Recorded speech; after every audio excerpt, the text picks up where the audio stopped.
Named Emile Franchel would hypnotize people on a live program. I hope this will be of interest to you. Torgy, close your eyes, deep asleep, completely relaxed. Fine. All right, I'm just taking your earphones off. Fine. All right, now I want you to stand up now, Torgy. Let go your wires. Do not be puzzled or worried in any way. Just come with me. At one time, though, we did use a gimmick, and that was, in the middle of the program, I was handed a note, and I read this note, and I said, "Stop, I must talk to the camera." And I said, "I understand that many people out there have fallen asleep under hypnosis because of listening to what I was saying. So I'm saying to you now, wide awake," you know? And it made headlines. Nobody was hypnotized out there at all. Today's TV magazine shows like Two on the Town and Eye on L.A. owe much of their inspiration to L.A.'s first video magazine show, Channel 2's Ralph Story's Los Angeles from the 1960s. If you have a nagging suspicion that there's something familiar about our latest civic crisis, you're right. Once again... They said, boy, we got to put something on a public service. And they looked at their whole schedule, and the weakest thing they had in their schedule, I think, was Tuesday night. It was the reruns of Gunsmoke, which were called, in rerun, Marshall Dillon. So they decided to cancel that and put in this public service program. The funny thing was that because that word came down that way, nobody gave a damn what they put on.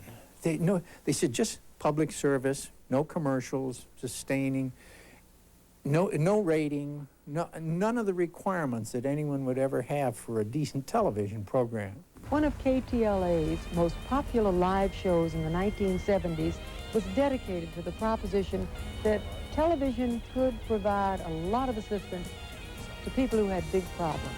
Tonight, you can be the good neighbor who helps Betty West of the Roland Heights community, which is presently battling an invasion of millions of mice. By the 1940s. I know one thing for sure. It's definitely the place where I started in television. Today, this is the studio of KMEX, Channel 34. But back in 1948, this place was a garage, complete with lube racks and engine lifts. And when Klaus Landsberg told the brass at Paramount Pictures that he needed more studio space for his new station, they said, "Oh, what the heck, give the guy the old garage across the street." Well, it didn't take Klaus long to turn this into a pretty good TV studio, and he didn't waste much time putting it to use.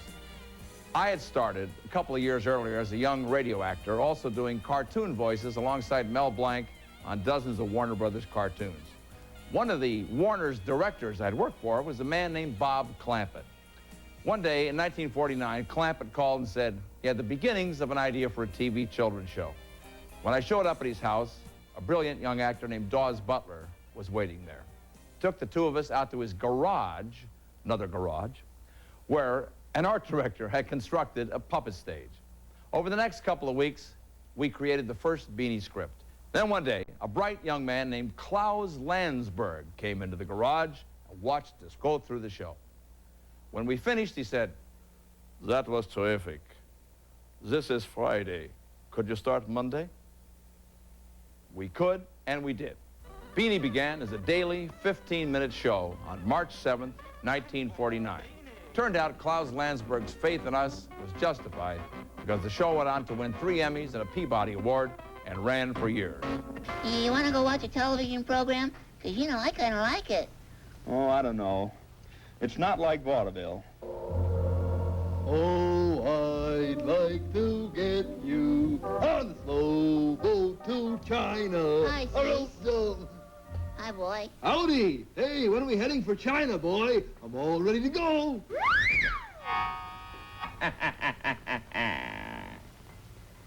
Hi, boy.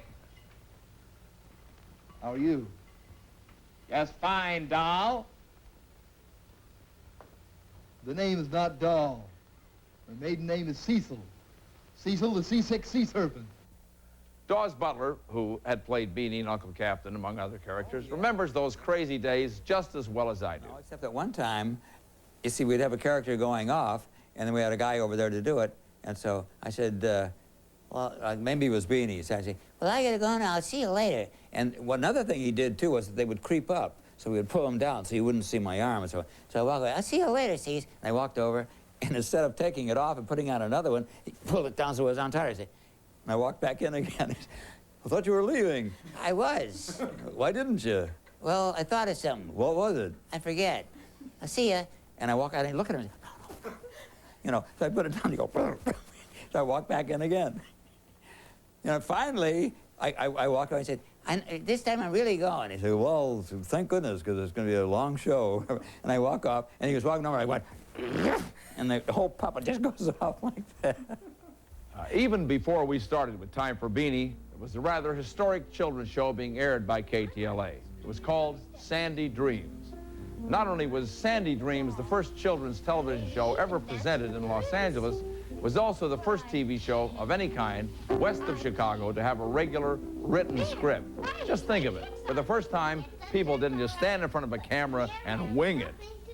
Sandy was played by 8-year-old actress named Rose Marie Iannone, and the story each week revolved around one of her dreams. A couple of years later, in 1950, Rose Marie Iannone starred in another scripted children's show, Fantastic Studios, Inc. Fantastic Studios was about a bunch of kids who started their own movie studio. One of the stars was 10-year-old Jill Oppenheim. She would later change her name to Jill St. John. Fantasy of another kind was taking off at about the same time on Channel 7. Space Patrol, led by Commander Buzz Corey, paved the way for a generation of Trekkies, as they too went where no man has gone before. This is the very first episode of that show, and it hasn't been seen in 37 years. 3 weeks after this episode aired, the lead was replaced, so this episode could never be repeated. Boy. Oh, hello, Happy. Didn't notice you. I thought you were back out. Boy, oh boy, this is marvelous. Do you mind if I stay up here? Not at all, Happy. Sit down.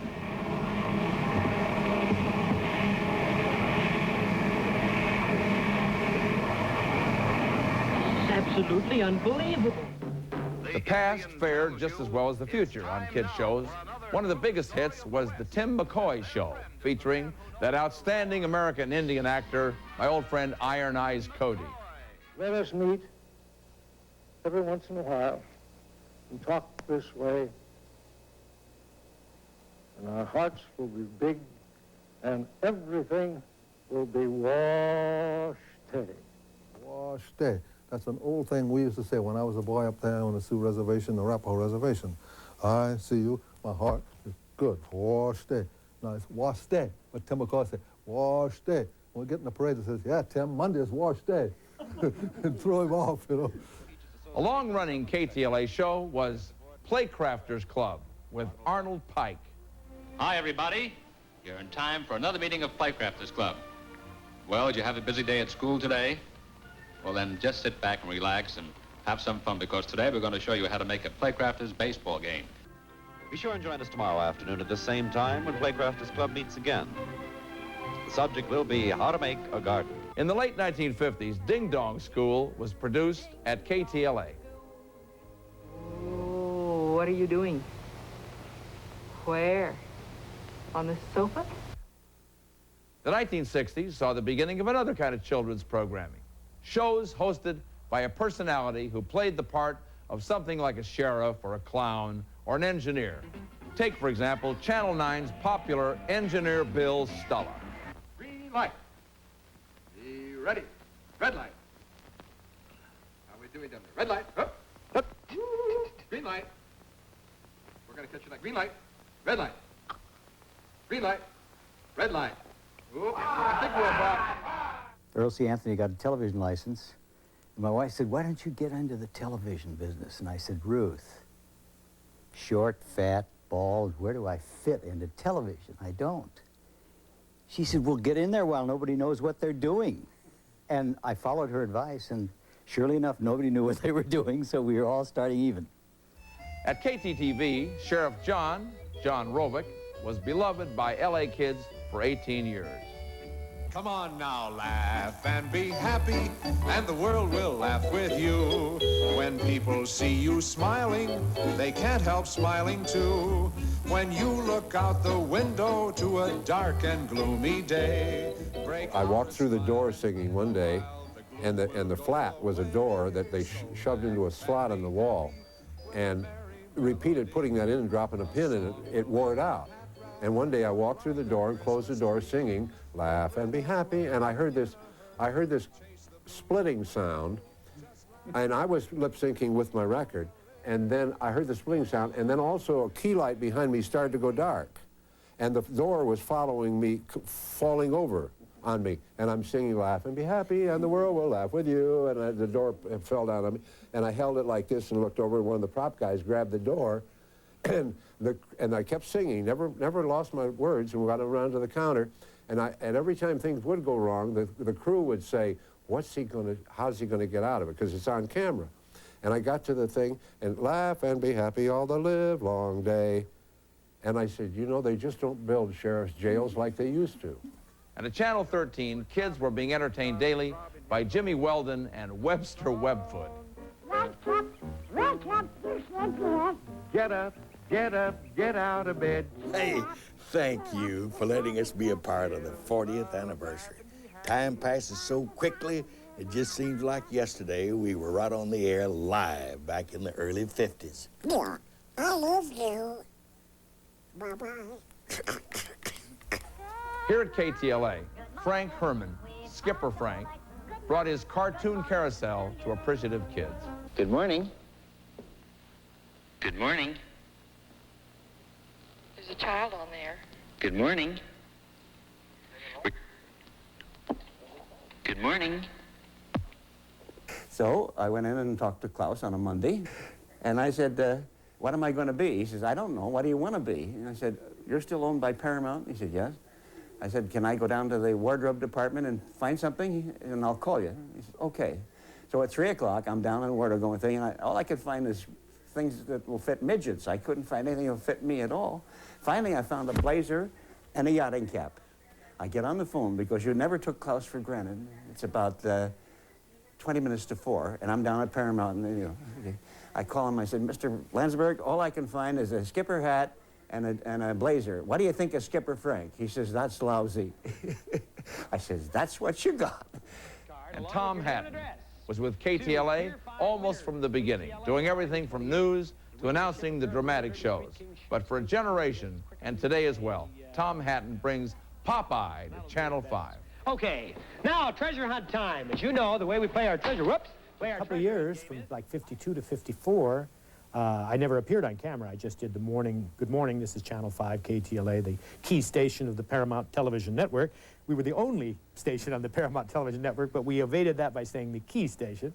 I did a man on the street show called Crash the Party. It was on every Friday night for a while, and they decided to go to different parties that were taking places, and supposedly we were not even invited. We were crashing the party. There was one at UCLA. There was one over at the old Florentine Gardens. There was one at the Las Floristas Headrest Ball. And it was my shot at fame.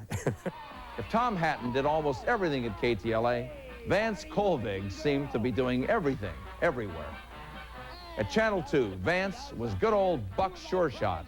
At Channel 4, it was Nutsy the Clown. And at KTLA, Vance Colvig was Bozo the Clown. I used to do a thing on Nutsy called the Midget Menagerie, where children would bring their pets, and we got some very exotic pets. Unfortunately, some of them, Mother Nature had devised a system where some of those types of pets existed, maybe in their early stages, by eating each other. And those are things that are not planned on live camera. A dog likes to eat a cat, if possible. A cat will go for that mouse. The mouse is taking a look at the lizard. And down the food chain. I've had entire food chains on the show at one time. Teenagers, of course, like to watch TV as much as their younger brothers and sisters. And starting in the late 50s, teenage dance parties became a television institution that still endures. One of the first on LA TV was KTLA's Art LeBeau show. Let's get things underway with one of the currently popular songs of the day, Bobby Darin and Queen of the House. Here it is.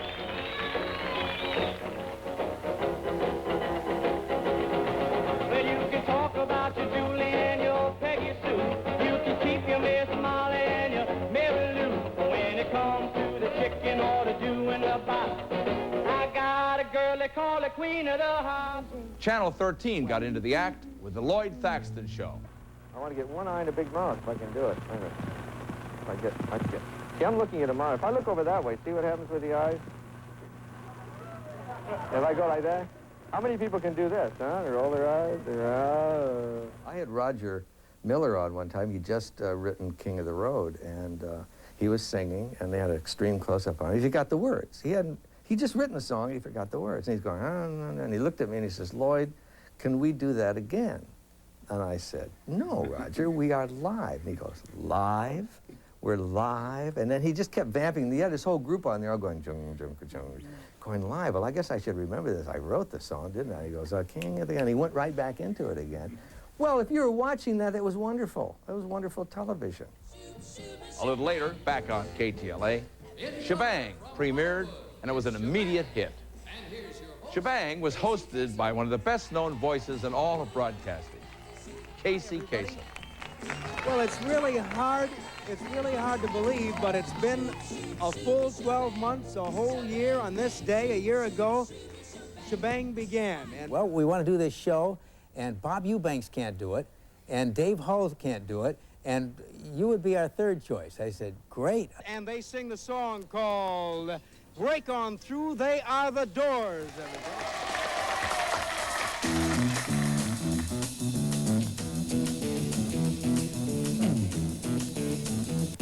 You know the day destroys the night, night divides the day.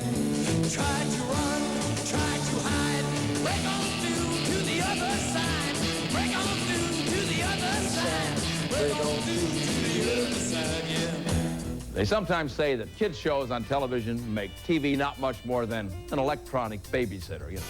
Well, maybe. But over the years, some pretty dedicated people have devoted an awful lot of time and energy into making these programs provide some positive guidance in the upbringing of our kids. And children's shows aren't always just for kids either. I was pretty gratified when I learned that one of the biggest fans of Time for Beanie was a fellow named Dr. Albert Einstein.